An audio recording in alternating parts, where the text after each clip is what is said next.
The Pod Squad.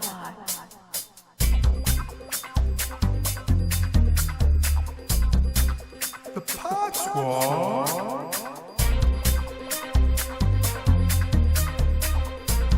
The Pod Squad.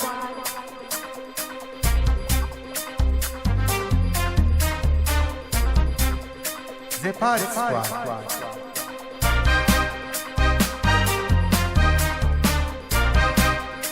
It's the Pod Squad.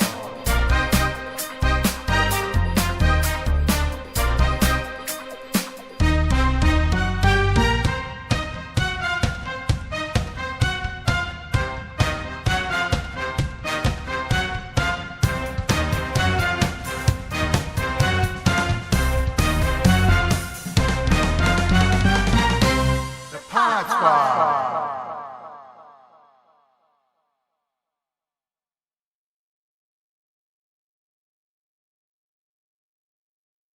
You'll get in there. You'll get in there. I know you will, because I've already submitted your name twice. They'll do it.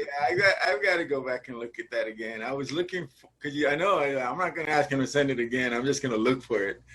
I'm going to keep doing it until you get in, because it's a really cool place. You belong there, man. Yeah. Yeah, no, I'm really interested in that group. I'll definitely do it. All right, we're here. Hey, yeah, we're here. We made it. Everybody's here. Oh, my God. I think we're actually going to do this. Yeah, and I was like, I'm going to get on. I'm going to be the first one on. I'm going to be ready. I'm discombobulated and late. Trying to catch up. I was surprised because you were the first one that responded to the reminder last night. Yeah. Oh, well, I'll tell you what happened this morning. I'm trying to be the responsible adult, little late. I bought some life insurance. And I've been dealing with this insurance guy like almost daily. He calls me for this or for that, or sign this or read that, or he sent a nurse over and all this stuff. Yeah, all that. Oh. I still didn't finish. I had to do the electronic signature thing this morning for him. I was supposed to do it yesterday, but it was my son's birthday party and I didn't do it yesterday. So I was like, I'll do it right before the podcast. I didn't realize he was going to keep me on the phone till 10:25. Finally, I had to tell him I have to go. I have a podcast in 5 minutes, and I wanted to sign on, 15 minutes early, and then here I am at the last minute, like, oh, now we got the wrong email link. Oh my gosh! So Happy birthday to your son. Way to go, Oh, thank you. Oh, Yeah, I just got a glimpse of him. He's my 13-year-old IT specialist. Get over here and help me with it. Aw, well, happy birthday! Yeah, he's in the other room. 13. He's a teenager now. Uh-oh. Telling you happy birthday. I don't know if you heard me. Okay. All right. So here we are. Are we recording? Are we starting? Or I just started recording, so okay. people good to go. All right. All right. Who's gonna start off? So, this is our first. First meeting. Yeah. I gotta move over a little bit so we get Uma. Uma. There you go. Yeah. There you go. Uma's a good mascot. But we need to be able to see your face a little focused. So. Oh, wait a minute. Lighting. Yeah. There's a lamp right here. Let's see what that does. That help? Oh, yeah. There you go. Better. In all your glory, sir. All right. There we go. Okay. Where's my list? So yeah, this is the first episode to the Pod Squad, I guess. Woo! Numero uno. The music. Hit the theme music. Where is it? I got it. I'm working on it. You working on it? They work on it. He's gonna have it. Wait, can you hear me? Okay. Yes. We do. Before we actually broadcast, I guess. Everybody sounds good right now. I can hear everyone. Awesome. Cool. I can see everyone, even though aliens. So our first episode, we want to go around and just kind of introduce each other first, or introduce ourselves rather. Okay. Yeah. I don't know who wants to start. Let's go clockwise from where I am. Victor, I guess. Oh, me. Okay, I'm Vic. Hi. I've been a San Antonio resident all my life, been loving movies and anything that's involving live music and music in general. And I'm hoping to have a lot of fun with this. Let's go. Let's do it. Okay. I guess Susan, you would be next on my clock. On your clock? On my clock. Okay. You're next. Tell everybody who you are. My name is Susan. Don't call me Sue. San Antonio all my life. Yes, I love movies, but I don't think I'm as experienced as you guys. Movies and music. But we'll see. Next. Can you hear me? House. And, and then Mike. Hey. All right, my name is Mike. I was actually born in the Chicago area, Joliet, Illinois. Oh. For the movie reference, Blues Brothers, Say Joliet. Put them on Joliet Jake. Yep. So I was actually born in Joliet, which is known for its prison in the Blues Brothers. We moved back to Texas. My family moved back south. My mom and dad couldn't adjust to the cold Chicago winters, Joliet winters, Illinois winters. So even though that was my birthplace, San Antonio is my hometown. I've been here most of my life, lived a little bit in El Paso growing up, ventured out to LA a few times. 15 years ago, I was out there for a bit. But Texas, San Antonio in particular is home. I have a background in film, both as a camera operator, working on commercials and film sets. I have a background in, production background all around. But lately, I think there's a John Lennon tune about life is what happens to you when you're making other plans. Mm-hmm. So I don't know if y'all are familiar with that lyric. Yeah. So I've always been interested in the film side of things. I was more into acting when I was younger. I don't have an agent anymore, but I still dabble here and there, get big parts, get Facebook friends that are in film groups who will call me if they think I'm good for a role. So I still do stuff from time to time. But as far as life taking you down a different path, I also work in music, stagehand, camera, film festival, and concert production. So I have an extensive resume when it comes to that. You name the rock band, particularly from the 80s or the early 2000s, I'm more likely have worked their show. 80s, 90s, late 80s, 90s, 2000. I dabble in painting and photography. That's actually where my origins are. Way back when I was a wee little youngster, 18 years old, I started off taking art classes at SAC. Then 6 months into that, the photography department next door caught my eye, so I started taking photography class. Then after that, I decided I wanted my pictures to move, so I started taking the filmmaking, jumped over to radio, TV, and film, and it's just been a slow, gradual evolution from that. So a little bit of art, a little bit of theater, a little bit of filmmaking, a lot of music, and lately just a lot of music and concerts. A little bit of everything. Yeah, a little bit of everything. Even corporate events. Those boring corporate events where they'll get up there. The teacher from Charlie Brown. Wah, wah, wah, wah. You know that one? I sit a week long behind camera listening to some scientist. And this is their life. They do this all day. But you try listening to what they talk about, and it goes like over your head because you don't understand most of it. After a while, that's all it sounds like. Teacher from Charlie Brown. But it pays the bills, so I'm sitting there behind the camera enduring it for a week or whatever. So So even that, even corporate events, you know. But right now with the pandemic situation the way it is, there's not a lot of that going on either. There's none of that going on. I think out of all of us, you're probably the pro. You've been in the industry, have done and seen the most out of all of us as far as entertainment goes. Yeah, I remember the first time I joined this group. We met at was it the Arby's or not Arby's? The gyms. Probably. Gyms. Yeah. It was gyms. And we sat around, and it was my first meeting, and y'all said, "So, what do you bring?" And I said, "I'm just a movie nerd.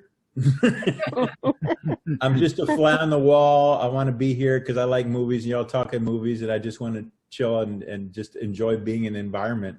And that's why I'm here, and that's one of the reasons we're doing this. I do like writing. I try to come up with ideas to things to write, like little scripts and skits and things like that. But when I go to a movie, I know people go to be entertained, and I do too. But I'm a nerd. So when I sit the movie, I'll watch the lighting and the editing, and I'll say, "Oh, look at the way they move the camera." And that's me. That's the really goofy stuff that I'm getting into. When I watch a DVD, I watch the part where they tell how they made the movie first, you know, where the director will say, "See that hand? That's actually my hand," you know, and that for some reason that interests me, you know. I was just going to ask, Victor, do you see like the movie more than once, and you see it with one pair of eyes one way as just a regular moviegoer, just for the fun and the experience, and then see all the technical stuff a second time, or? Yeah, I'll watch a movie, and if I enjoy it, and again, the main reason to go to movies is to be entertained. But a lot of times, because of what I know about movies, if I know a movie is directed by a certain director, and I know certain directors, they have little things that they do that are very specific to them. Like Stanley Kubrick uses lighting a certain way that other directors don't, you know, and I notice stuff like that. But I'll sit there and I'll be entertained. And if I like it, then I'm pretty sure I'll see it again. And when I do, yeah, then I'll look for more technical stuff, because I like movies not just because of the acting and the script, but because of all the other stuff too, the music, how the music plays into a scene. And I always say that if I had to live my life again, I'd try to go to film school and be a director, which is not going to happen, but I can write. Maybe I can be a part of it that way. But I just love the way movies are made. And I'm kind of like that with everything, like, you know, with a magician. How did he do that? I always want to know how it was done, you know. And so I guess that makes me a nerd. Thumbs up to nerds. Nerds! Nerds! Nerds! You bring up a subject. I know we still have to get to Jose's intro, don't we? That's okay, you guys go ahead. So on this topic, I wanted to add, I've had this same conversation. Both your and Belinda's comments were right, what I was thinking when you all were talking about it. I had this same conversation with an acting coach at acting class with a couple fellow actors about once you start getting into the industry, you don't watch movies or TV the same. You break it down, like you said, either as a filmmaker, you break it down by the camera angles, the lighting, the editing, whatever, you know, and you know, why did they do it like that? Maybe being a critic at one point, and then like, I like the way they did that, or somebody else will point out, well, did you see that shot? You know, it was all one shot. Maybe you didn't notice it as a regular movie goer, but as a filmmaker, as an actor, you start picking up on little stuff like that, or how they did that. But yeah, back to writing, that's something that I've developed more of a passion for more recently. You know, because you mentioned writing, I didn't talk about that, but I believe writers don't get enough credit or compensation, because without the writers, what are you going to film? What are you going to act? What are you going to do? Yeah. You know, they're the ones that start the whole process, and they don't get enough of that. To me, the directors and the stars of the movie, they get all the accolades and the awards and the this and that. Yeah, I know they recognize them at award shows and stuff, but honestly, I think the whole system, of especially for unknown or new writers, is just like really, really uneven. The playing field, or it's just real slanted in a way that it doesn't give them enough credit. Or but writing is like something that I've got another one up here. It's coming out soon, coming soon. There you go. I do that too. I always think, I got to write that down. That's a great idea. Yeah. I was on a bike ride and it just hit me out of the blue. Just like I just kept thinking about it, and I'm, man, I got a whole story in my head. I got to go write it down before I forget it. Good thing that I like to do that I don't always do is have a notepad by my nightstand and a tape recorder, because I dream of stuff. Yeah. I wake up, and if I don't write it down, or even a song, I have the best song in the world, or I've solved the world's problems in my dreams. If I don't write it down, it's lost to the world. I need to do that because I've lost a couple of ideas that way. I didn't write it down and I forgot it. Yeah. Especially it never worked for me. I have that notepad next to my pillow, and it's been blank for many, many years. So. But why don't we move on to Jose, because he's sitting there like Jose. It's all right. I feel like the guy that gets picked last for basketball. Like everybody's like getting picked, and I'm just like, oh wait, you're on the team? What? Oh yeah, that guy right there. Yeah, you're the plucky sidekick. Yeah. All right, Jose, go ahead. We got it. It's okay, man. It's like following Spielberg with your list of accomplishments, man. I'm like. You're like, oh man, I've done acting and this and that, and I'm like, okay, Jose, what do you got? I can do a good Beavis and Butthead impression, like. I'm gonna make a comment about that and what Victor said earlier about watching a lot of films, being a film nerd. But I'm gonna let you do your introduction first, and then remind me, and I'll address that because I don't want. Yeah. Well, I'm Jose, and I like film and music, and kind of an amateur filmmaker where I've dabbled a little bit here and there and helped out some film groups. I've been playing music for a long time. I play the guitar. I do electronic music. I do a little bit of everything. I'm into all kinds of music. Kind of going off into what you guys were talking about, like Victor and you, Mike, were talking about a while ago about how when you guys listen to music or when you watch a movie, you kind of appreciate it a little bit different because you've kind of been behind the scenes, right? Like, say, for example, if you play an instrument, you can kind of appreciate when somebody can like really, play that instrument really, really good. Or if you've been behind the scenes in a movie or you've been acting, you can kind of appreciate the movie a little bit more because of that, because you've kind of been there. And so when you watch a movie that's really, really good, you can kind of like, appreciate it a little bit more. Not saying that other people don't appreciate it, but you just see it in a different way, right? You kind of notice things like the lighting, you notice things about camera angles, you notice things about, the way an actor did something, right? And so those are some of the things that I watch that I notice whenever I'm watching movies or when I listen to music, when I listen to music too, and so that's something that I really helps me appreciate that sort of thing a little bit. And I think that's why I'm into music and I'm into filmmaking, because I've done it and I know how hard it is for those people to do what they do, to be able to make the music that they make and make the movies that they make. And yeah, that's pretty much it. Cool. Very good. So I guess I'm the last one to go. I'm Belinda Cepeda. I'm actually a teacher in real life. I taught art for about 18, 19 years. Now teaching theater. I've always been interested in stories and art, and just putting the two together always leads me down all these, kind of artistic, creative paths that include TV and film and, music. I don't write music. I'm not very good at writing. I can think up songs and I can hear music in my head, but I don't know how to physically like write it down.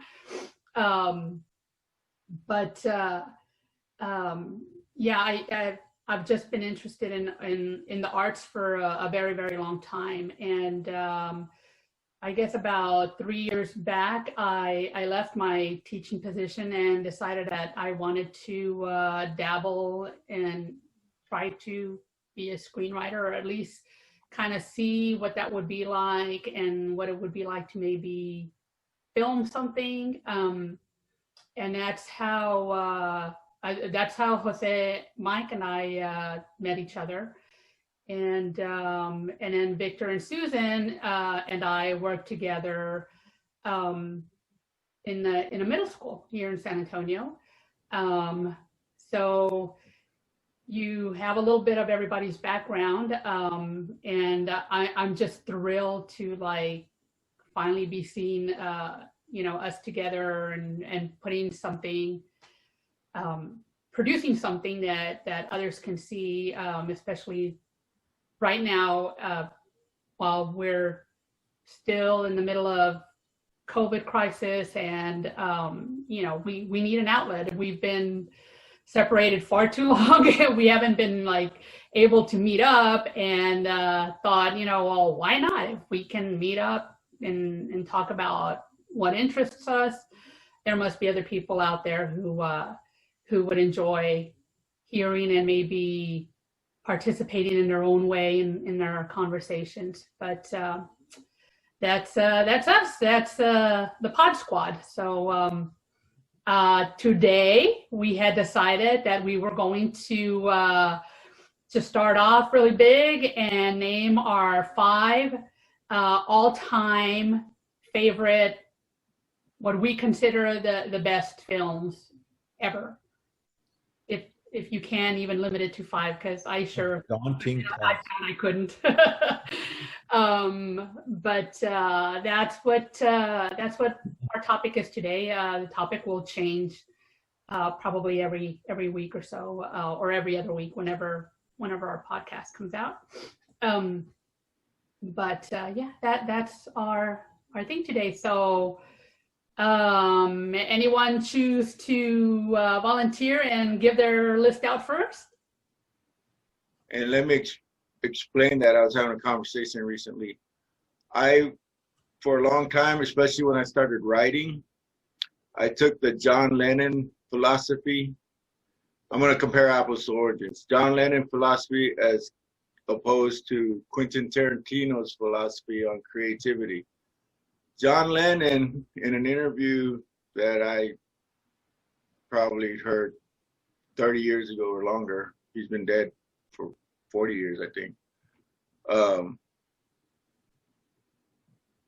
He said he doesn't like to listen to the popular music of the time because he didn't want to be influenced by that music or words to that effect. It's been so long, I don't want to put words in his mouth, but basically the story was in his New York apartment that he shared with Yoko and his 5-year-old son, Sean.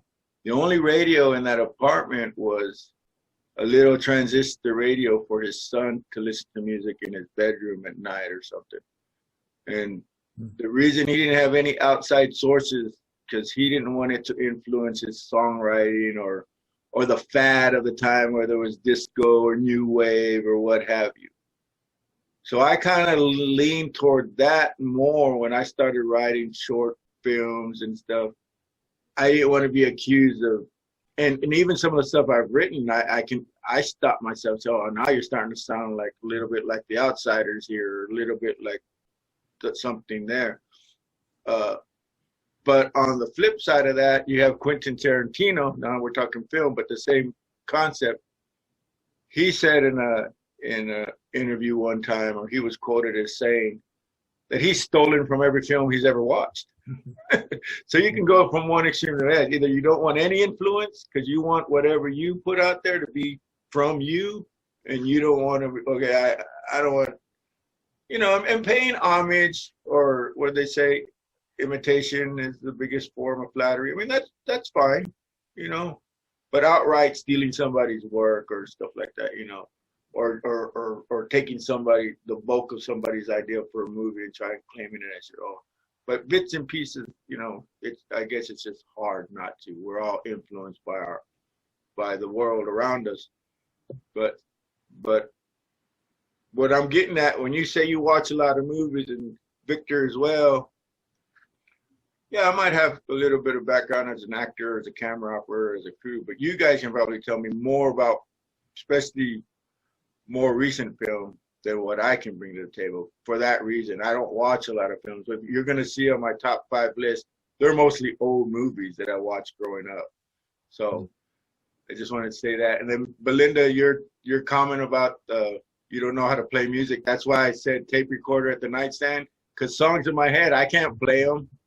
I'm not much of a singer, but I can hum the tune and write down the lyrics, because if I don't hum the tune, later on, all I have is a bunch of lyrics, and I don't remember how the song went. Yeah. So anyway, those 2 things, sorry, I took you guys down a little side path of dirt. I think that's true, because like, okay, well, I just wanted to bring that up because you guys are going to bring stuff to the table that, you know, whether you feel like you have more experience or not, that's going to be valuable. And I can't tell you about some of the films we were talking about on some of our previous meetings and rehearsals about, you know, I had no idea. What was the one movie you're telling us about? The Flying Cows, or what is it? I forgot the name already. Flying Cows. I don't think that one's going to be on the all-time best movie list. But, you know, I don't. But I actually have a neighbor that says, "Hey, I have an Amazon account." I was talking to him about I need to get up to speed on my movie watching here. I'm a little behind. He goes, "Well, I got a bunch of movies. You know, I'll let you use my account anytime you want."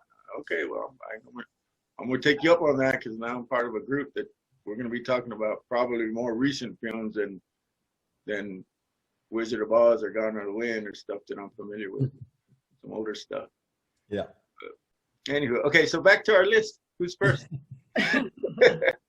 Who wants to go first? I got to go get my list. I left it. It's right here. I'm going to step off while you guys figure it out. So anybody want to volunteer? Are we flipping coins, or what are we doing? Well, however you want to do it. You want to continue the clockwise? I guess I'll go first, I guess. My list. Oh, wait. Okay, I'll go first. Okay. So 5 is difficult. 10 is difficult. 15, 20 is difficult, because I go to a lot of movies. I've seen a lot of movies. I've seen a lot of movies since I was a little kid to most recently. I've been watching movies on Netflix now because of the COVID pandemic and everything.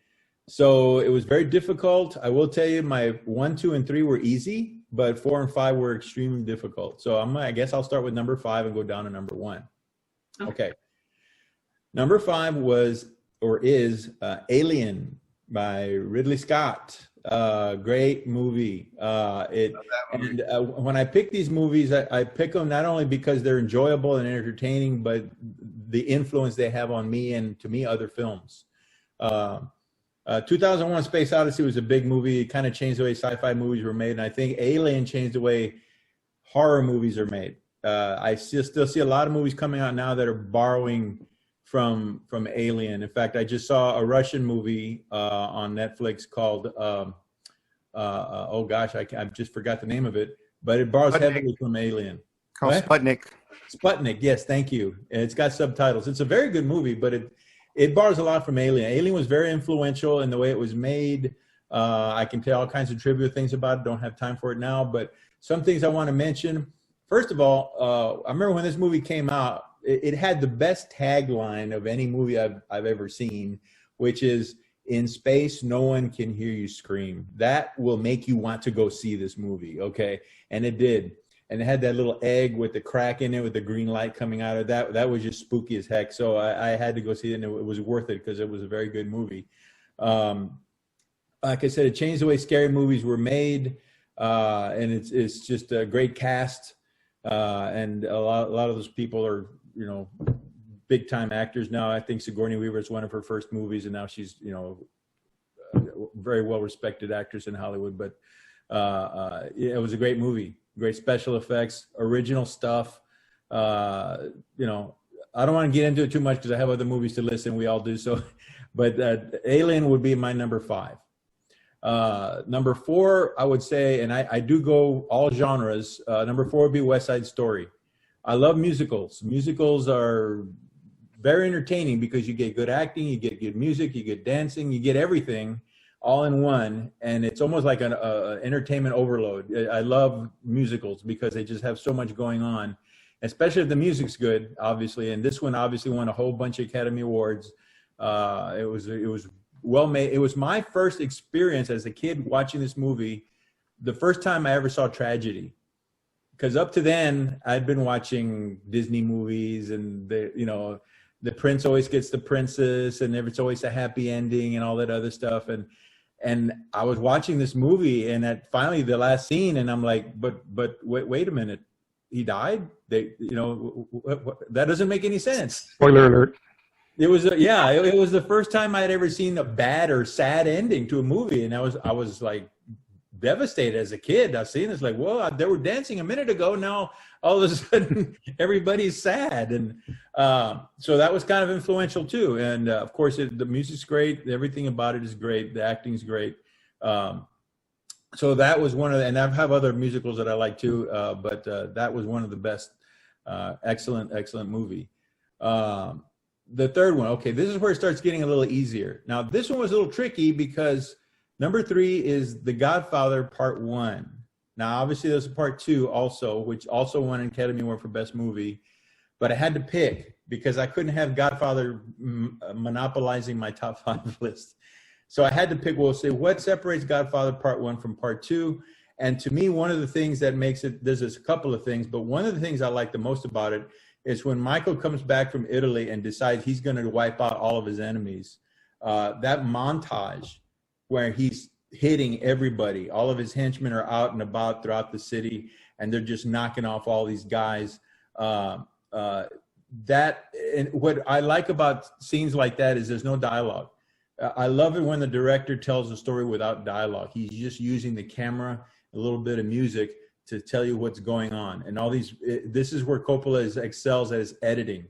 He goes from one hit to another, boom, boom, boom, and you're just seeing how graphic it is and how violent it is, and how Michael is just establishing himself as the boss, okay? And he's at church, he's at a baptism, he's got an alibi, while all his guys, his soldiers are out there just wiping out his enemies. And that to me is gripping, how all these guys are being killed and knocked off. That is a skill that very few directors can excel at, is telling a story without dialogue. Yeah. The easiest way out for a lot of filmmakers is to narrate over something that they cannot express on film. And that's kind of like, and a lot of people, especially filmmakers, will look down on that if you have to do too much narration in your film. But right, because actually narration will slow it down. Anybody that can tell the story, especially without dialogue, is up at the top of the skill level with filmmaking. Yeah, and that's a really good point, because I know of a couple of other directors that can do that, but they're all like legendary directors. They know how to work a camera. They always say that the movie is made in the editing room, because they'll just shoot hours and hours and hours of footage. But then when they get in the editing room, that's where the movie starts getting made, and that's where they piece these things together. And you wouldn't know that, but if of course if you're a nerd like me and they go in the editing room and they spend weeks in there piecing it together, and for it to come out that well, that's skill. That takes a lot of skill to do that. So Coppola deserves a lot of credit for that, and that's one of the reasons I put that in my top 5, because it's a great movie. Obviously, Academy Award Best Movie. What a cast! One of the best put together casts of any movie ever made. Tells a great story, and that montage. And the other thing I was going to say before I move on to my next movie is that very last scene where Michael consolidates his power, and they're all in his dad's office, and now he's occupying the office, and all the capos come in and start kissing him on the hand, Don Corleone.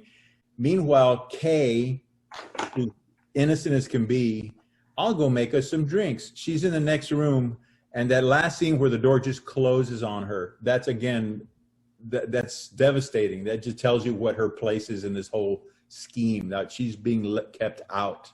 They're closing the door on her. And to me, that stuff like that just resonates with me when I see stuff like that. I love that kind of directing and that kind of camera work. It just speaks volumes without anybody saying anything. You just see the door close and then you got credits. That's awesome. You know, that's one of the reasons that's in my top 5. That's number 3. Number 2 really resonates with me, and it's the Shawshank Redemption. That's probably the most modern of all the movies that come in. That came out a while back. But that line, get busy living or get busy dying, is something that, you know, we all go through ups and downs. And when I'm feeling down, that line lifts me up. You know, it's a powerful line. Morgan Freeman is awesome. His narration and his acting and just the way the story is told. And we'll see what Andy Dufresne goes through. And I always root for movies that are about hope. When you have a character that's down and things are not going well for them, and then when they overcome that and succeed, I guess it's the antithesis to the West Side Story, where it's a tragedy. In this case, it's successful. He gets out. He gets his freedom back, you know, and you root for him the whole movie. And when you see at the end, it's just uplifting, you know. And plus, Francois Darabont is an awesome director. I wish he'd do more movies, but I know he's been really busy with the zombie show. I say zombie show. I'm sorry. I don't watch a whole lot of TV. What is it? What is the show that's on? Dead. The Walking Dead. Thank you very much. I knew that. I just couldn't think of it. But he's been really busy with that. But The Green Mile is another movie that he directed that's really good. I love the way he directs movies. And that I said that movie really resonated with me. And number 1, one other thing. This is a little bit of, you may already know this. Clancy Brown, the actor who plays the Byron Hadley, the sadistic officer in the jail. He also does the voice for Mr. Krabs in SpongeBob SquarePants, so, which is totally different from what he does in the Shawshank Redemption. I just can't get over that he goes from this to that, and that's hilarious. But that goes to show you how his range is as an actor, right? Yeah. Okay.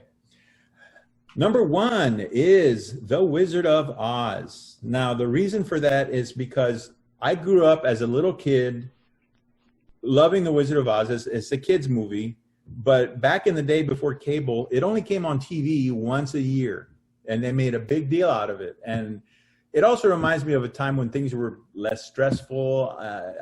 Things were innocent. I was with my family. Everybody was still alive. You know, my mom, my dad, my brothers, you know.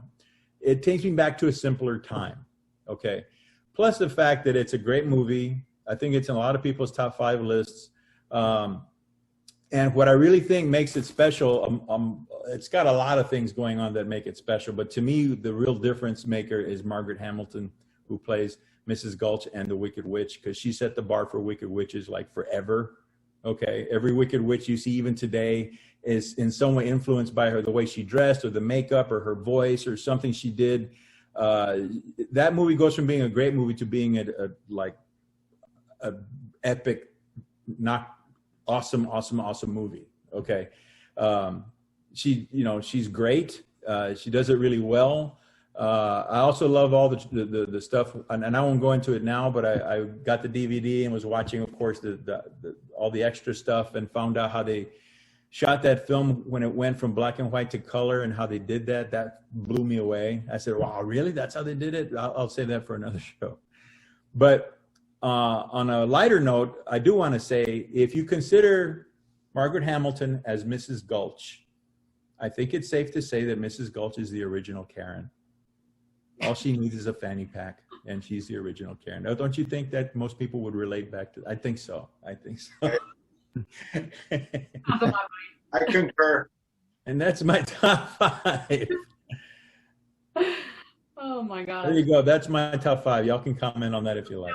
That's a great list. That's an awesome list. You've obviously gave it more thought than my list. I had an extra week.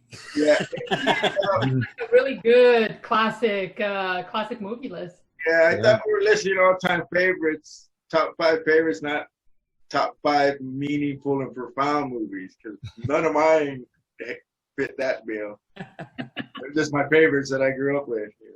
But you've got a great list. Thank you. Thank you. Thanks for sharing that. Who's next? Anybody want to go, or it's going to be? I'll go ahead and go. Oh, I'll go ahead and go. So it was kind of hard trying to whittle it down to top 5, kind of like the way Victor was saying.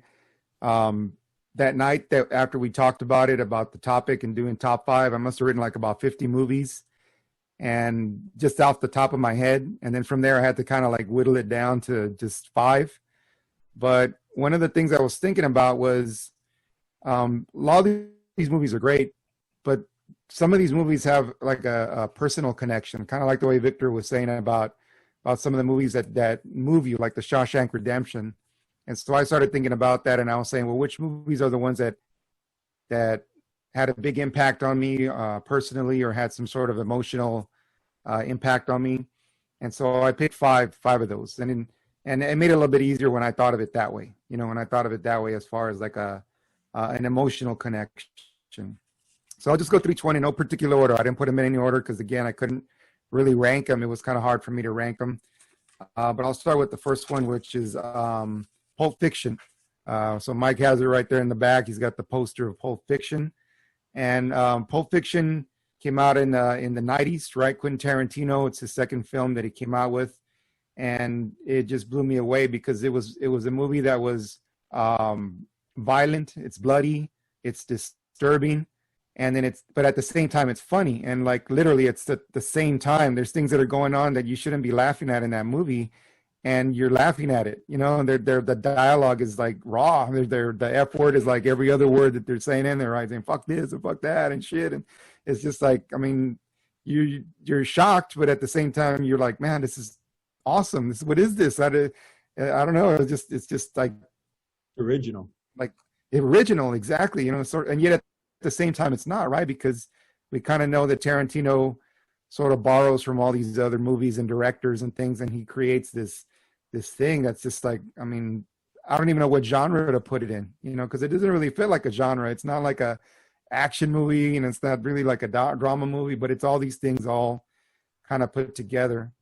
You got like great music. Of course, the music really fits into the movie. You've got this kind of like 70s, you know, 60s, 70s vibe with the music going on. You got an awesome cast. John Travolta, I don't think he'd been doing anything since Saturday Night Fever and Urban Cowboys. So, you know, to see him in the movie, at the time, Samuel L. Jackson, we all know who he is now, but back then when he came on that movie, you know, he had been just like a character actor, right? Just been like coming out in like small roles here and there. You got Bruce Willis, you got Uma Thurman. I mean, the list just goes on, and these guys just took off right after Pulp Fiction came out. And I think the movie won several Oscars, including for screenplay. So Tarantino made a name for himself, and that was the movie that made me want to become a director. And I think a lot of people wanted to become directors after that, because it made you realize that you could make something really crazy and original that a lot of people could like. It wasn't just like something underground anymore. It was something that a lot of people would be able to appreciate. So that's one. That's Pulp Fiction. So that was let's see. That was Pulp Fiction. And I know I threw the F-bomb down. You know the okay. So Hey. We're adults. we're making this raw. Okay, we're making this raw. So. Horn. Beep. Belinda will fix it. Will it? She'll fix it in post if she. I have to have a disclaimer at the beginning, not for appropriate for kids, right? So the next movie I have here is Full Metal Jacket. That's another movie that had a pretty big impact on me. Kubrick. It's a Stanley Kubrick movie. Of course, 2001, Space Odyssey is what he's known for. Clockwork Orange, The Shining, right? All these movies, and the guy was awesome because he did everything, right? He did The Shining, which is a horror movie. Full Metal Jacket is a war movie, right? Kind of half war, half military. 2001, Space Odyssey, sci-fi, right? So the guy did everything. Pretty awesome. This one had a pretty big impact on me too, because it actually made me want to join the military. I know it's not the beginning; it's kind of raw. You got this guy, this drill instructor by R. Lee Ermey, right? Comes out, he's cussing at everybody and everything, and I was like, oh my god, man, this guy's I want to be that guy one day. You know, I want to be him. I want to be able to yell at people and cuss them out like that. And so it kind of influenced me to want to join the military and join the Marines, which I did. My grandson just took off, started basic for the Marines. What's that? My grandson left last week for San Diego. Awesome. Marines. Awesome. Luck to him. He's gonna be yelled at. That, I'm not and there. it was pretty accurate. I mean, the movie's pretty accurate. And Arlie Ermy was a drill instructor himself too, right? During the some of you guys might know that, right? That during around the time of the Vietnam War, he was a drill instructor and retired and everything. And so when they started doing this movie, they got him as a consultant on the movie, and he was just supposed to consult, right? He's just supposed to come on there and kind of like for accuracy. And I guess he talked to Kubrick and asked him if he could try out for that drill instructor part, and Kubrick was impressed, right? He was impressed with him, and pretty much everything. I think they said like almost at least 50% of the lines that Ermy does in the movie are all improvised. I mean, it's the stuff that he just either came up with, or I guess he learned while he was a drill instructor in the Marines. But man, some of that stuff doesn't. I mean, it just raw, man. It's raw stuff, man. He's going after these guys, and he's just going raw after them. And it was the same with me. Like when I joined the military and the Marines, these guys yelling at you, and they're just chewing your ass out. Like man, they chew you up and spit you out. And it's not just physical, you know, it's mental too. And so that's how they try to break you down. And when I saw the guy, like I said, I just thought, man, this guy, one of these days, if I make the military career, I want to be him. I want to be able to yell at other people and cuss them out like that and create these great lines. All right, so move on to the next one. Anybody got anything about that one, about Full Metal Jacket or anything? I all I can say is that I could not finish watching that movie. Wow. It like disturbed me so much. The one scene where I can't remember the actor's name, the guy who was like the I guess the weakest one in the group. It's or whatever. It's in D'Onofrio. Oh, thank you. Pulls out the gun. At that point, I was like already anticipating what was going to happen. I was like, okay, watch this. No, just way too disturbing, you know. And I was just expecting blood and guts and whatever. I was like, no, I can't. It was just, there was just so much tension built in to those two characters and to the story that was going on between them. And then he was just at that point where it's like, I've had enough. One of us is something's gonna have to happen here, and I just couldn't do it. I turned it off. And that's just the first half of the movie, right? I mean, it's not even like got to the part where they go to war or anything. No. And I was like, if the rest of the movie's like this, I can't watch it. I'm a peace-loving girl. I can't. It's funny you say that, because there's some actors that play a role so well that you wonder, where did they get this guy? Is that guy an actor? Or did they really get this guy off the street? Because they do it so well. And Vincent D'Onofrio is one of those guys. Later, I didn't see him again until I think he was in TV as a police officer, and he was a completely different guy. He lost a lot of weight. He had hair, And I said, that's the same guy who was in the Full Metal Jacket. And I said, wow, like the guy who played Buffalo Bill in the Silence of the Lambs. I was like, is that a real person? Because he was so creepy. But I've seen him in a lot of movies since then. I think he's in a TV show now. I was like, that just shows you how talented these actors are. But Vincent D'Onofrio is a perfect example of that. Yeah. Mm-hmm. So sorry, go ahead. You can go on to your. No, that's what this is about, right? It's supposed to start conversation, so we'll move on. Okay, next one would be The Godfather Part 2. Okay, and again, just kind of like Victor was saying, it's kind of like, which one do you pick? And I picked The Godfather 2 because that's the one that has De Niro in it, and I'm a big De Niro fan, and that's the one where they kind of flash back and forth between the old Corleone, right, back when he was in Little Italy in New York, right, and how he started out, and then they kind of sort of like follow the story of Michael, right, and as he's rising up to power, and I really liked the movie, and it was one of the I guess I'd kind of seen bits and pieces of it as a kid, but I really didn't appreciate it until I got a little bit older. And my mom was the one that used to make me sit down and watch these movies. She loved The Godfather and part 1 and 2. But when I finally sat down when I was older, I was able to see why people made such a big deal about it, you know, and it's the acting, it's the cinematography. I mean, it's everything. And for me, and I analyze everything about a movie, right? I analyze everything, the lighting, the acting. But when you kind of forget about all that, yeah, that's when you're watching something that's really, really great, because I think you kind of get lost in the movie, right? You're not even paying attention to like the actors or any of that stuff. Like you're just kind of just watching it because it sucks you in. And that was one of the first like dramatic movies that I had ever seen that did something like that to me. And I just want to tell you that because I was talking about Coppola editing.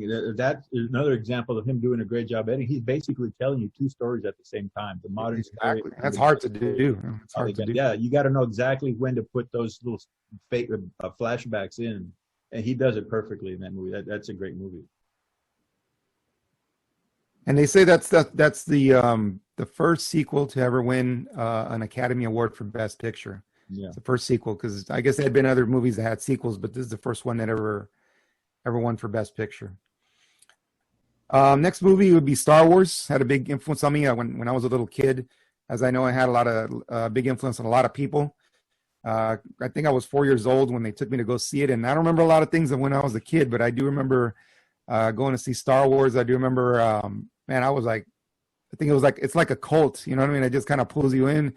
And everything. I mean, I had everything Star Wars lunchbox. I had Star Wars underoos. I had Star Wars, bed sheets and curtains, and that's all I ever talked about. Just Star Wars, and had a big influence. And I still like it a lot. I still love Star Wars. An R2D2 phone? What's that? You have an R2D2 phone? No, I don't. You didn't have one of those? I don't think I did, man. But I had everything else, man. Everything. I was in the fan club. I mean, I was Yoda for Halloween. You remember those old plastic Halloween costumes? Okay. Well, Lucas did a great job at the opening scene. First, it starts with an action scene, and then you see a huge spaceship flying overhead. That just sucks you in. You that movie owns you from that moment, from the beginning to the end. That's a great choice.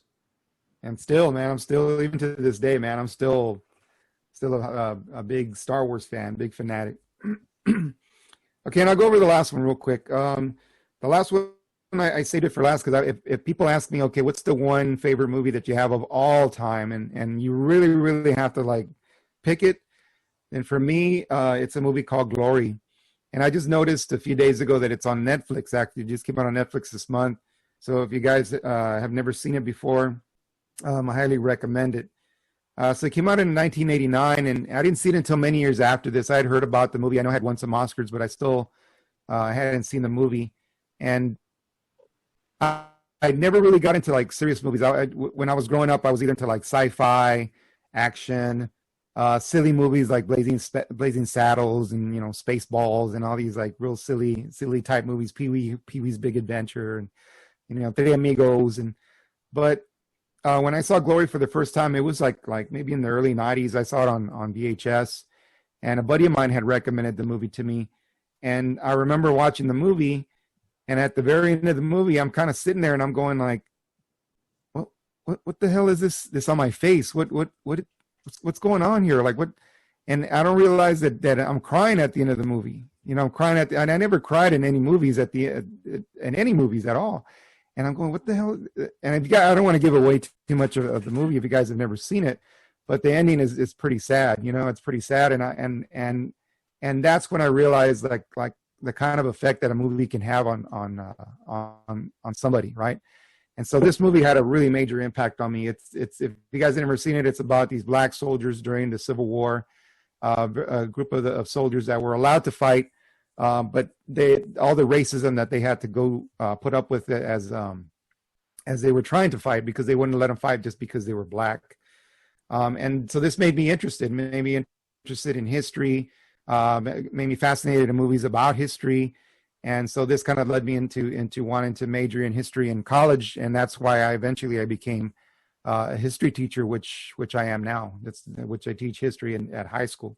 And I think there's so many stories in history that are more interesting than any story that anybody could actually make up.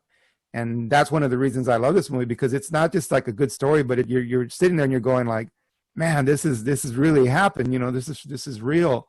And so whenever you see a movie like that, that's based on something that really happened, it really has a big impact on you because of that, because of the reality of it, because it's something that actually happened, and there were people that lived during all of this.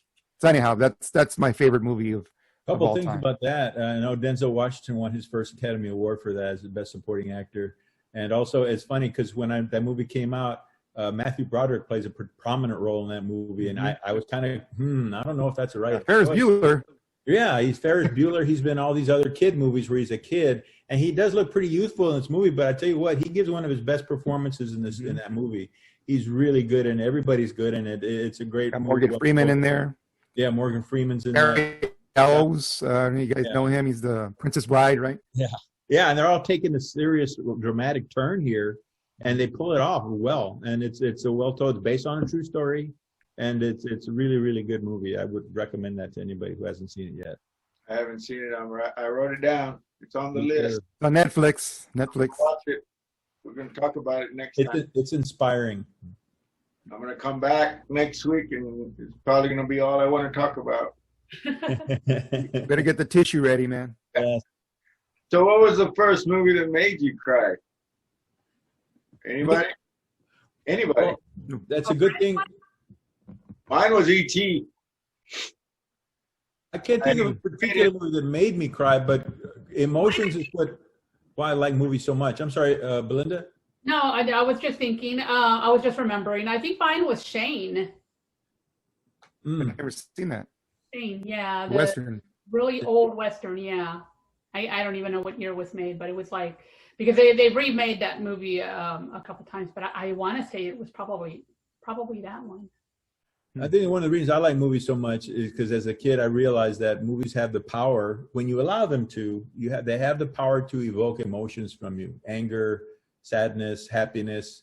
If you allow, some people will go to movies, pay their money, sit down and watch it, and say, okay, that was a waste of a couple of hours, but they don't allow themselves to be part of the story. You know, when you go to a movie, you have to allow that to really fully enjoy it. And I know whenever I talk to somebody who would say I don't really care for movies that much, it's because they're just like they're watching TV. They're not really allowing themselves to become part of it. That's why I prefer watching movies in the theater than at home, because at home there's so many distractions. When you're in the theater, you're just you in the movie and everybody else is quiet, supposedly. And you can really become part of what's going on the screen. And it like I said, it affects you. Especially when the movie's over and you leave, you bring the movie with you because it had that much of an effect on you. You're still thinking about stuff that happened in the movie. You're still dealing with the way it ended. That's a good movie. You know, a lot of times you get up and walk out. 2 minutes later, you forgot what the movie was because it wasn't that good. You know, but the really good movies have that ability to become part of you, and you become, and they stay with you for the rest of your life sometimes. The ones that strike that emotional chord are the ones that are hard to dismiss right away. Right. If it's not like you said, a good film, before you even get back to the car for the drive home, you're already talking about something else. But if you're in the car, you're still feeling the emotion as you're driving home or wherever you're going. If you're still feeling the emotion from that film, you just saw something that's special. Who's next? So Susan is supposed to be next. Susan, the silent partner. Okay. Fall asleep. Wake up. Don't tell anyone.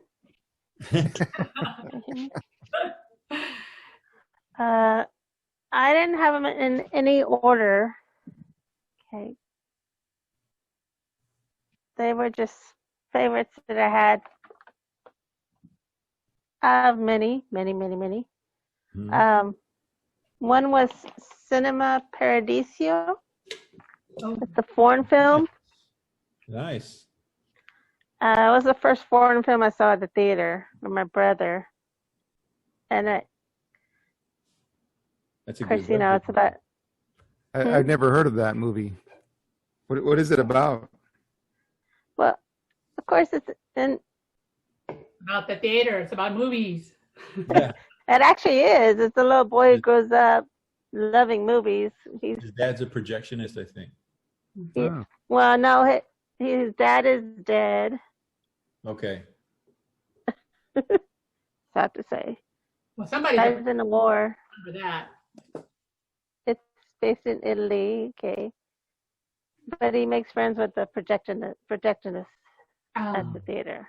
So he always bothers him, picks up movies that, they're chopped up. I guess what they did in the old days, they spiced movies, put them together, make them.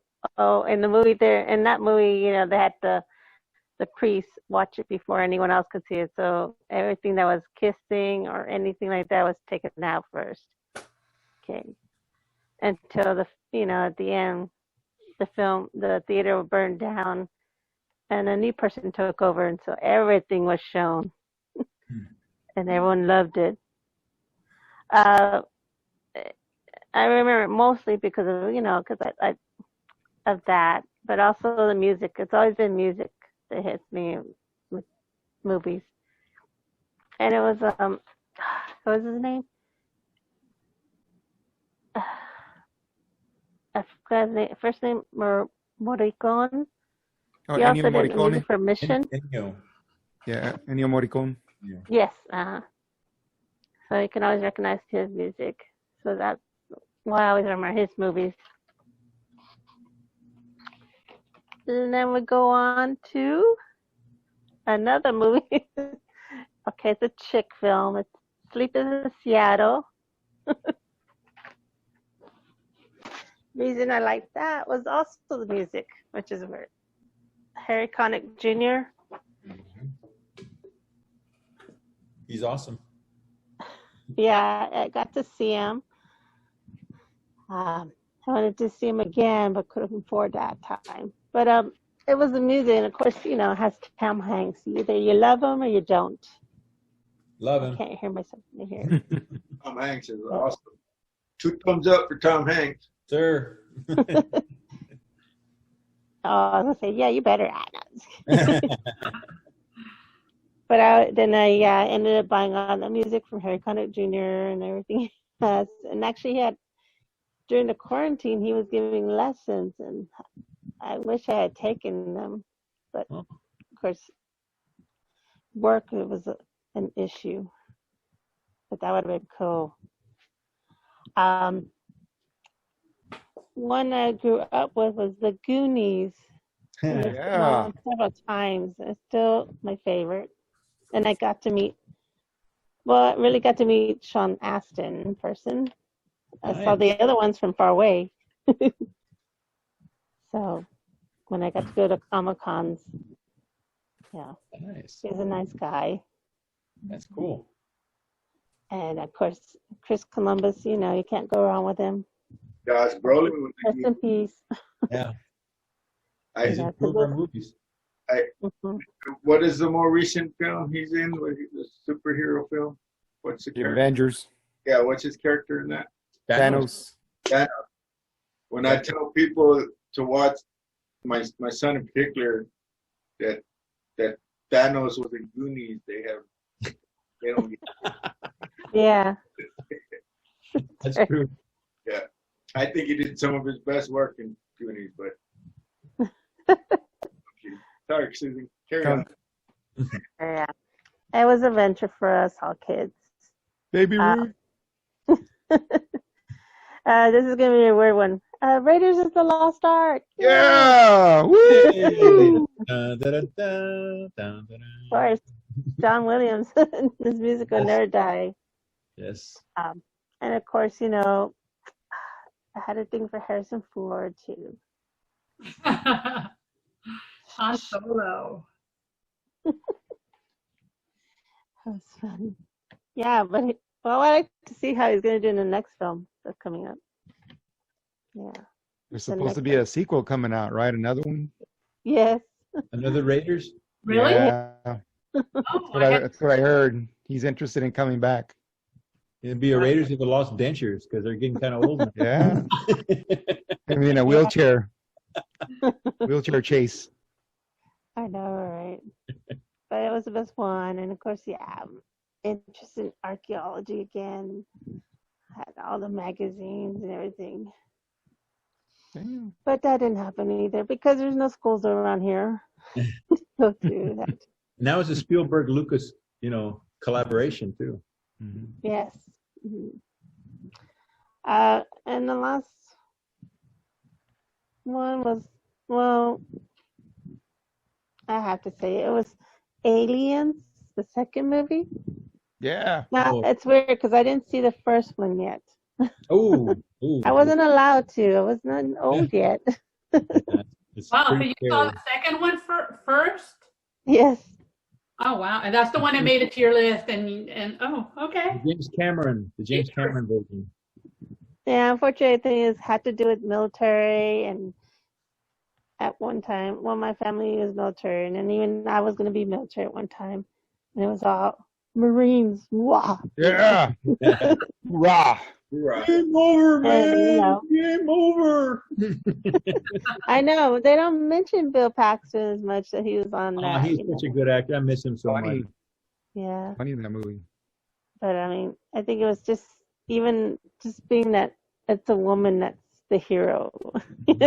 I saw Aliens eventually, but I saw Oh, you that got one the Alien. first. Alien I was saw. good. Uh-huh. You see both of them. I saw it at the theater with my brother. He took me, and it was funny. It was real. It was completely full, completely packed. And the scene where she walks into the area where the eggs are. Yeah. Everyone in the theater went, ooh. It was awesome. It's just not like that anymore. James Cameron's a great storyteller. For action, yeah. And then I'm just kidding. I remember Bill Paxton, because we were talking about Kurt Russell earlier. Bill Paxton was in Weird Science. That was one of his first movies. Yeah. Hey, I saw Chad. that. Hey, Chad, what's up, Chad? I got to meet those guys too. He's a paramilitary kind of guy too in that movie. Yeah. So, but mine deals with more music and action. I mean, I could go on, but yeah, when I remember a movie, it's mostly the visuals, the music it had with it. Right away, I think, oh yeah, that song's good for that one. No, that song shouldn't have been that one. Mhm. Well, let me know if you want to see a good musical, because I got a whole bunch of them I can recommend. Nothing like a good soundtrack Yes. for a film. Mhm. That's the Forrest Gump. best. That's true. But Okay, well, was that your list? So you, because you didn't have them in any order, so I've been writing I everybody's. didn't have them in order. No. So you had, I just want to make sure I got it right. Cinema Paradiso, Sleepless in Seattle, Raiders of the Lost Ark, The Goonies, and Aliens 2, right? Mm-hmm. Okay. Just wanted to make sure I had them right. I can have more. John Wick, and then I'm sure we get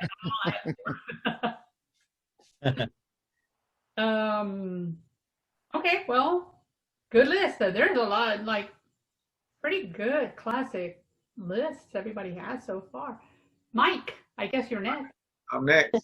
Oh yeah, I mean you said it. You guys have come up with some good ones. That like, man, if I would have thought about it, that would have probably made my top 5. But I already made my list. I'm not going to change it now. Besides, I already mentioned some of the stuff that I wish I would have thrown on there.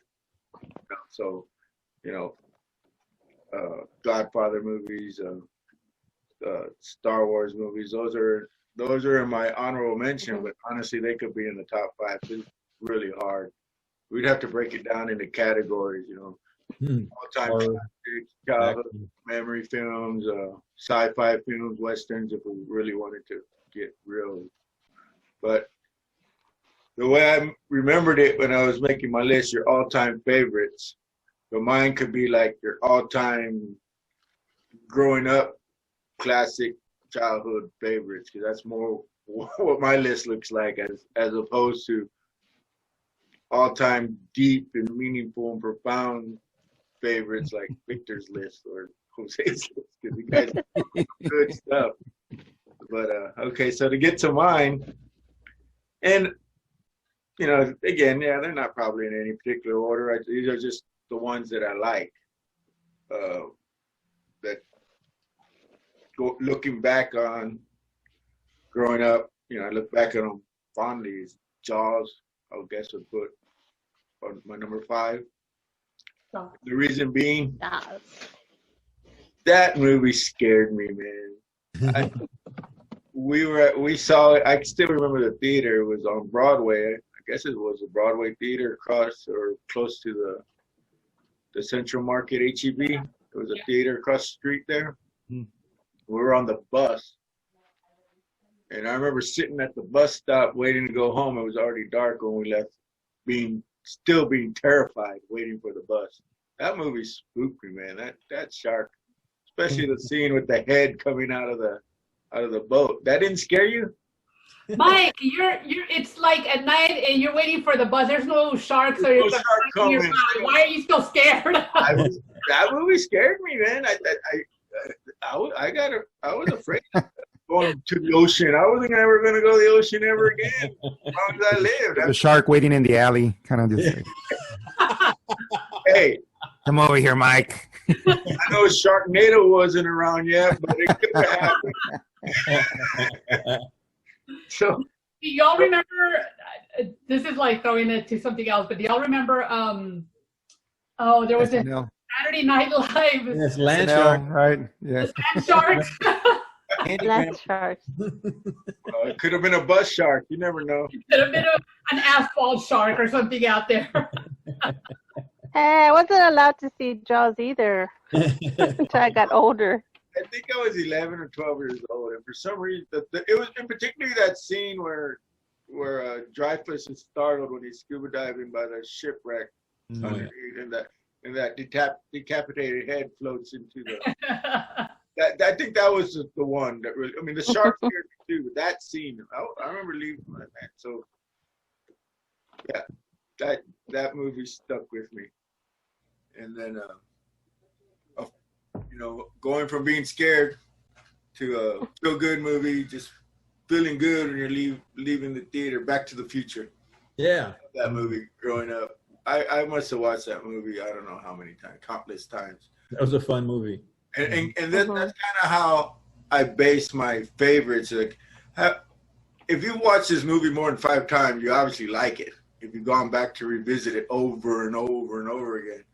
Which brings me to the next one, which is Tombstone. Oh. I have a buddy, the best buddy. He lives up in Georgetown now, and you know, we're buddies, so we're a lot alike. We have a lot of the same interests, but unbeknownst to each other, he was telling me how his wife would tell him, "You're gonna watch that movie again." He goes, man. He goes, I throw that movie on like almost every night when I'm. It's been a long time, 20 years since we've had this conversation, maybe. But I told him, well, I do the same thing. I had a copy of it, and I watched it. Instead of looking for something new to watch, I want to watch that thing over and over again. I can deliver almost every line from that movie. I love Val Kilmer in that movie. Couldn't stand him in Top Gun, but I loved him in Tombstone. I thought he really did a great job there. I think, you know, all of them did. I'm your Huckleberry. Sam Elliott and all those guys are great. The one guy in that film that I didn't recognize at all, the nasty poker dealer that got thrown out of the bar. You know who that is, right? Billy Bob Thornton. Thornton, yeah. And I look at that, oh man, I don't see it. He was a little heavier. Yeah, he put on some weight. If I wouldn't have read the credits, going back to the credits, or I would have never known that was him. But yeah, Billy Bob Thornton was in that one too. And then so that's 3. And then the last 2. I read the book by S.E. Hinton when I was in middle school. So I already knew The Outsider story. Yeah. And then when they made the film, I was just over the moon. I couldn't wait to see the movie. And the movie didn't disappoint me. There were some small changes, but for the most part, it followed the book pretty well. And the thing about reading that book in middle school or at that stage of my life, young teenager, 14 years old maybe, give or take a year, was that I was almost living that type of lifestyle. I grew up on the edge of a well-to-do side, Jefferson High School, on one side of Woodlawn Street, had all the bigger houses. Mm-hmm. But south of Woodlawn, going more towards Don Zarzamore, towards Culebra, Woodlawn Lake, and the park, things tend to get a little bit more on the rough side, and that's where we lived, you know. So I kind of related to that story in The Outsiders, and I ran with a group, and I was a good kid in the group. Just right now, I'll let you know, because some of these guys are just rotten.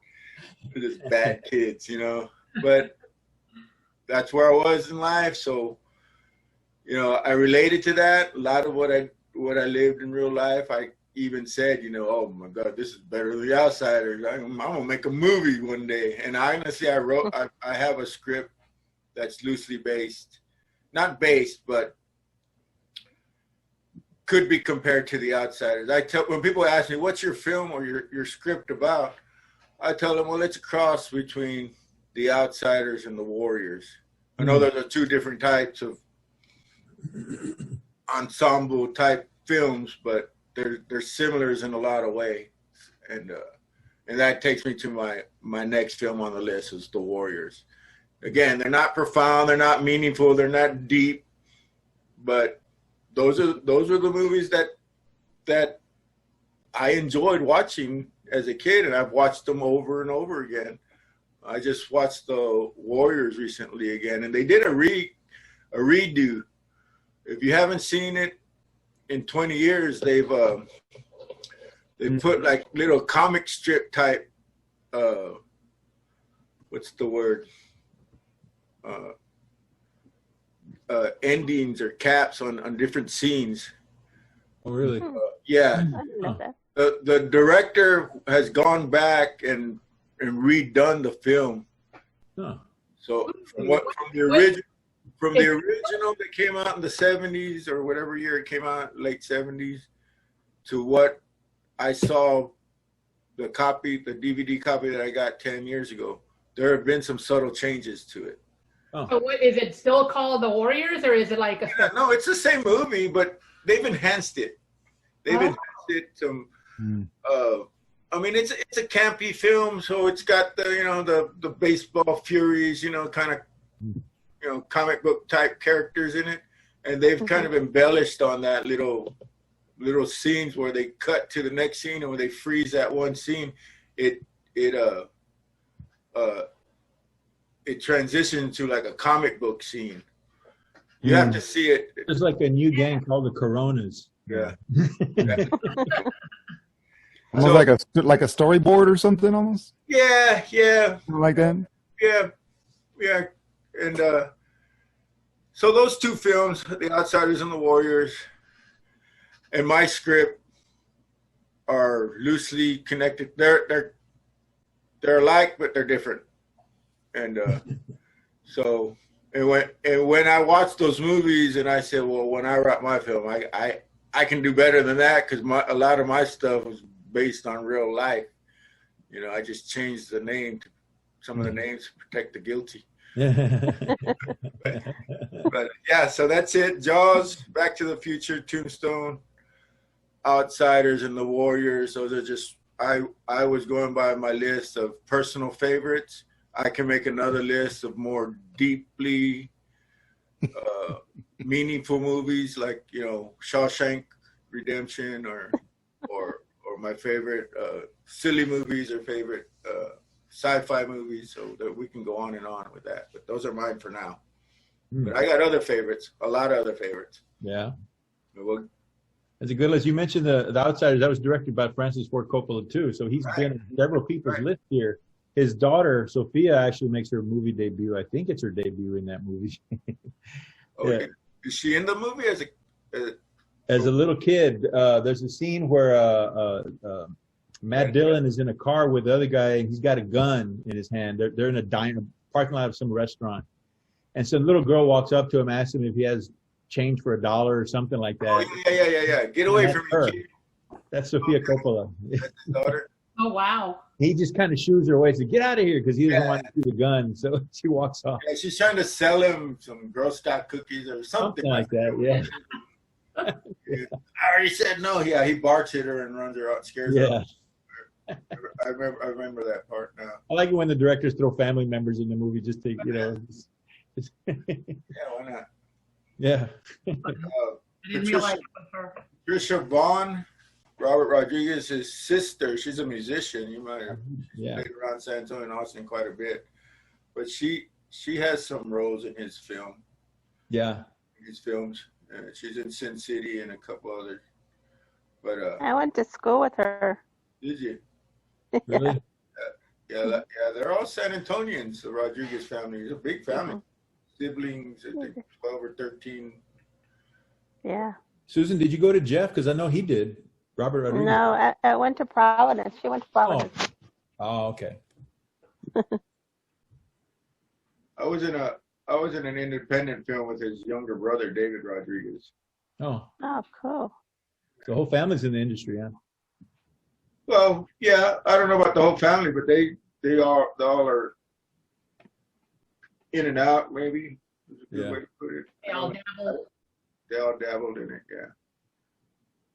But he was, yeah. So I hit it off with his brother David, and I didn't go there, but I wanted to ask you, any chance you can introduce me to Robert? Yeah. You got to promote yourself. Yeah, I didn't go there. I figured, well, on the next visit, but we didn't get enough. I saw him at the San Antonio, bumped into him at the San Antonio Film Festival last year. Oh, that's cool. And he remembered me, and we greeted each other warmly, and yeah, he's a good guy. Nice. Belinda?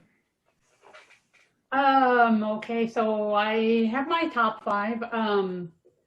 Unlike all of you all, well, not unlike, I guess there's some connections to like the movies that I picked, but I was going for what I considered like the best in film, like what not just Critically acclaimed. directed, not just music, but like overall everything from story to acting to like just everything. And I think that's why I have I have a hard time picking favorites to begin with. I don't have favorites. But my top 5 were they're like all genres, all kinds of stuff. Some really old. I don't think I really have anything recent in there. Although I like you guys, your lists are like awesome. I'm like, yeah, that should have been on my list. Yeah, that should have been on there. But really, my top 5 were what I considered like the best made films that I've seen. I'm sure there's still others out there that I haven't seen yet. But I'll start off with number 5, which up until a few years back, I probably would have listed as my number 1. But I put it on the list because of not just the acting or the actor, but the direction and the story. It's just something that I grew up with, like every year, kind of like your Wizard of Oz, Victor. It was something that I watched every year, and every year, you were talking about what's the first movie that made you cry, and I think I mentioned, I don't even remember which one I mentioned at this point, but Shane, wasn't it? Yes, Shane. It might have been Shane, but this one actually, once I got a little older and understood what was going on in the movie, like every year would just make me tear up. It's directed by Frank Capra. It's A Wonderful Life. with great Jimmy Stewart, who is like probably, you know, I have like two people who I consider like best actors of all time, and he is one of them. Every time I saw that movie, it would just like, I would just get in this like emotional state. I mean, even right now talking about it, I can feel like it's kind of welling up inside of me, but it's just a beautiful movie. So that was my number 5. My number 4, I put on there because it just captured my imagination when I first saw it as a kid again. The just the artistry in making something that doesn't exist come to life was just like, wow, you know. It's King Kong, the 1933 version, with the little what do you call it? The little stop motion. Yeah. Ray Harryhausen. Actually, it's not Harryhausen, but that is who he picked up his training from. It was from a son and father duo called or named Harry Redmond. It was Harry Redmond Jr. and Harry Redmond Sr. Oh. Ray Harryhausen went on to become, to study under them and learn his. Because just like me, he was like, just dumbfounded by the way this little monkey was, or gorilla or whatever, was like going around New York, climbing towers and stuff.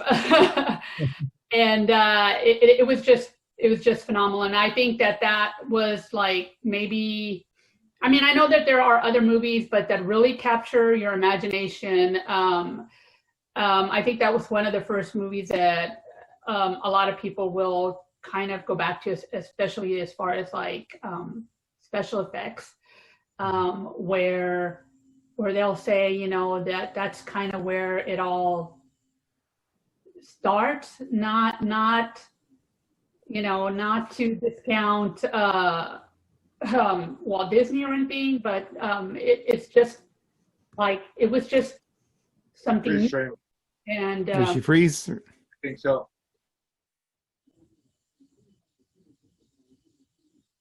Can you hear me now? Hey, I think we got. All right, she's back. Welcome back. There you are. I'm back. Okay, she's back. She's back. Change the subject. We don't have to talk about her anymore. Oh my God. And now it's the end of the show. Goodbye, everybody. There you are.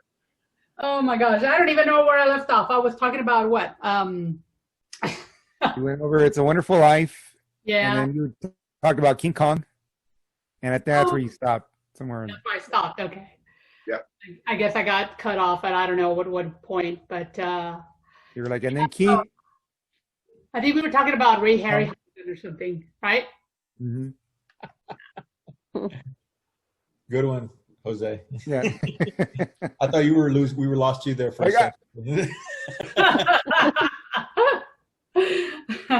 Aren't those some of the tricks your kids use when they're in school? Oh man. Crazy stuff going on out there. Yeah. Ooh, those are things that, Like my microphone and camera doesn't work. I'm like, yeah, because you disabled it, buddy. Yeah, exactly.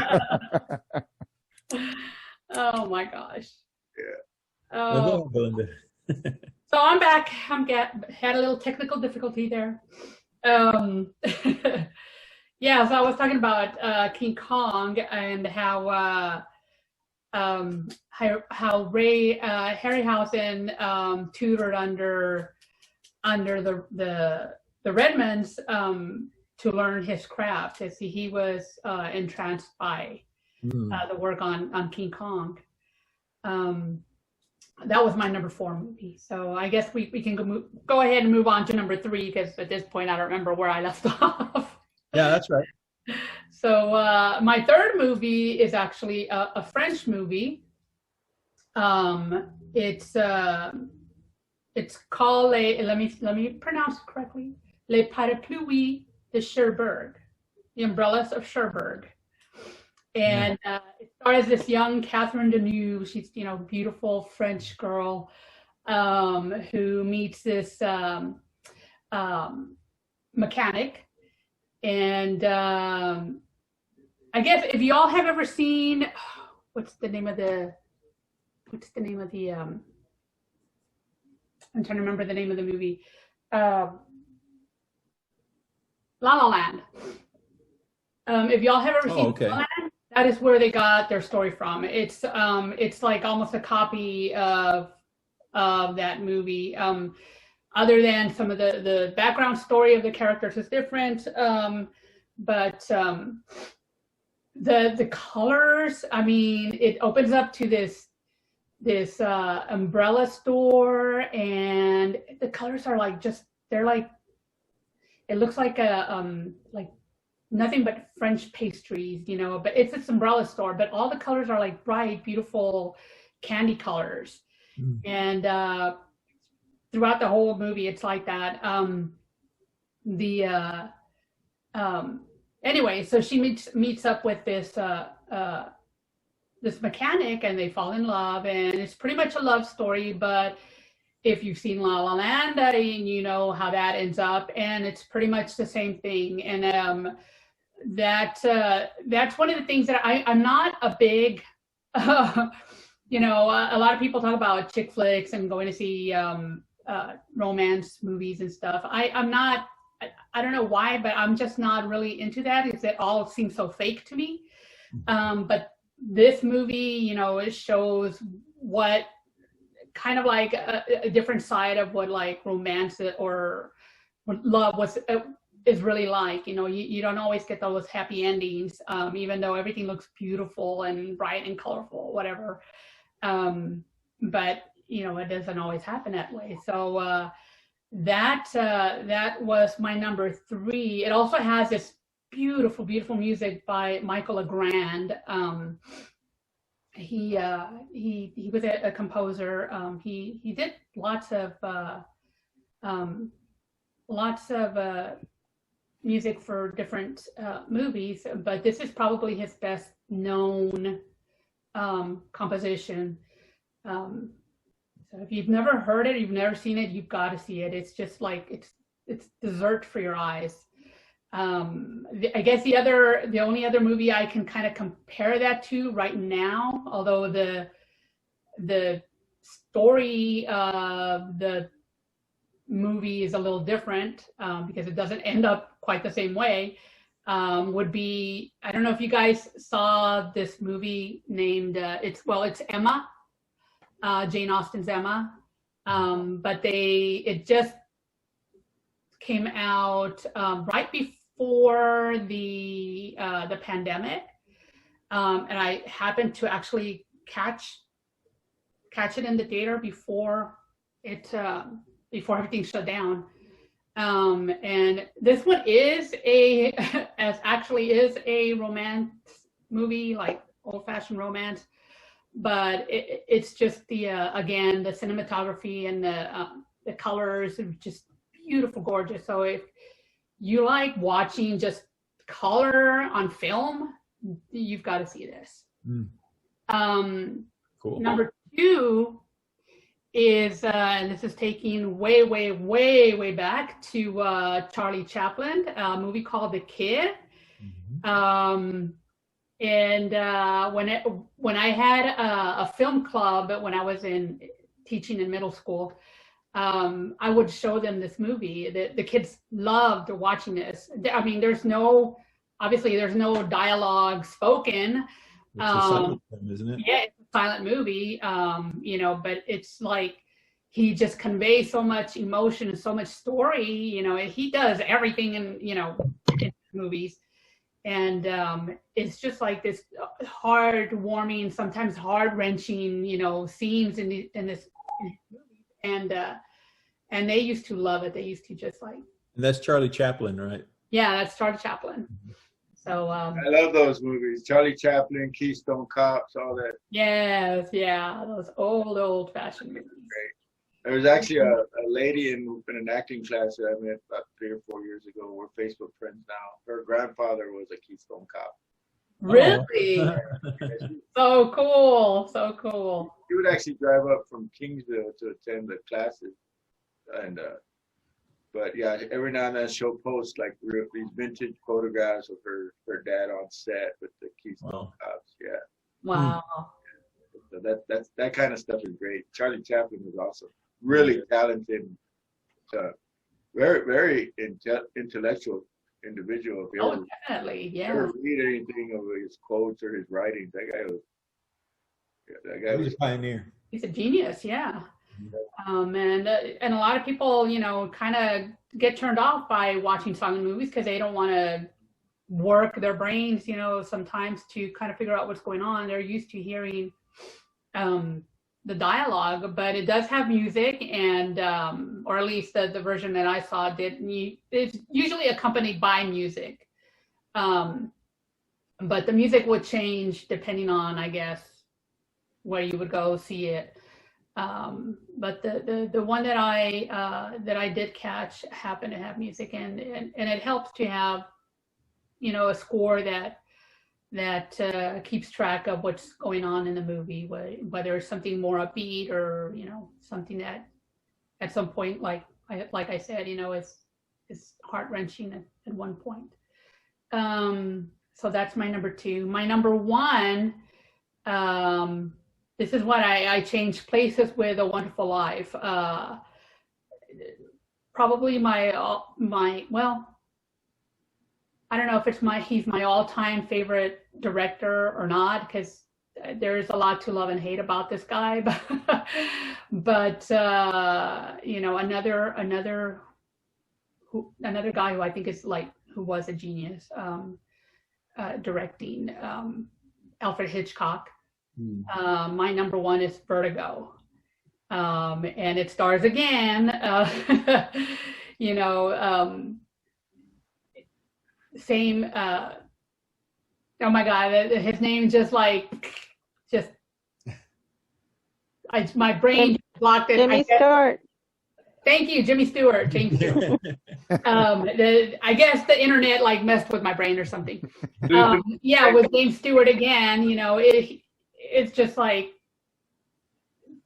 seems like such a perfect movie all the way around, from music to acting to directing to everything. It's just, you know, a perfectly well-made, all around, you know, well-rounded movie, and so that was my number 1. So good ones. Those are my 5. Yeah. nice. I like oldies, so you can tell. I don't think we had any repeaters.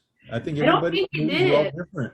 No, yeah. Other than The Godfather, you know, but that was a 1 and 2, and yeah. That's some directors make different people's lists, but the movies are all different. Yeah, yeah. So that was really interesting. I mean, just to hear everybody's take on what their favorite films are, and, you know, I guess you can kind of think about it and see whether that matches people's personalities. And sometimes it does, sometimes it doesn't. And sometimes you wonder, maybe there's a little bit, you know, more like something hidden under the layers that you didn't know was there. And so it's a good discussion to have with other friends, you know. When you were logged off, I think Jose was giving me a psychological profile. He started asking me why I like gang movies. So. And we got into a little conversation about my environment growing up. So.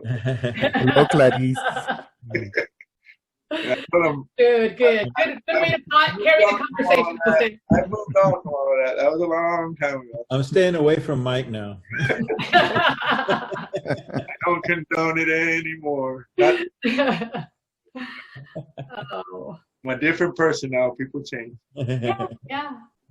But it's interesting to see what we were influenced by, or what what we were exposed to, you know, as kids. Because you know, nowadays you see kids in theaters watching things that I would have thought, I don't know if I would have let my kid watch that movie.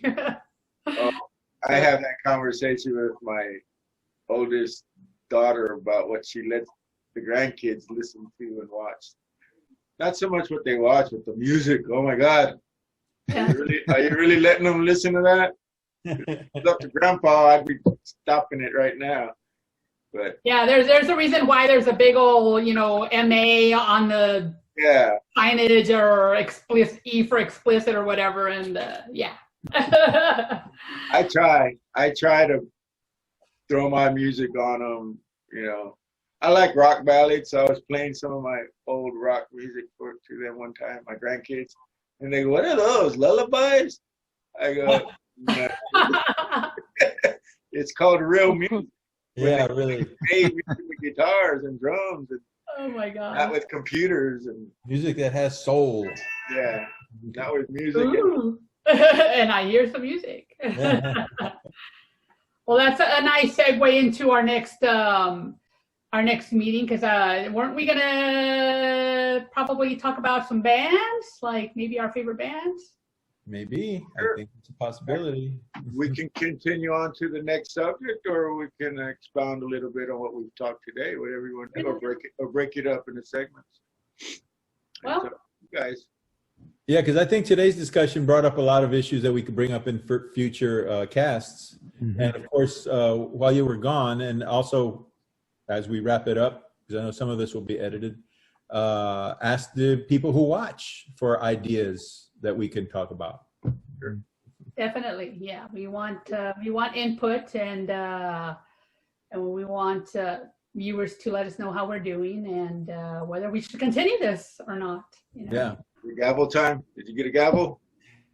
I don't have a gavel. Soup can? Nothing? Got a light. There it is. Meeting adjourned. Board is adjourned. We're waiting for the word from you, Belinda. The Pod Board adjourned? Squad will meet again Friday. Okay. Supposed to say that's a wrap. That's a wrap for this show. There you go. Pod Squad will meet again next time. See you soon. Adios. Slam the can. All right, guys. See Bye, y'all. y'all. Bye. It's fun. Bye. Bye. Bye.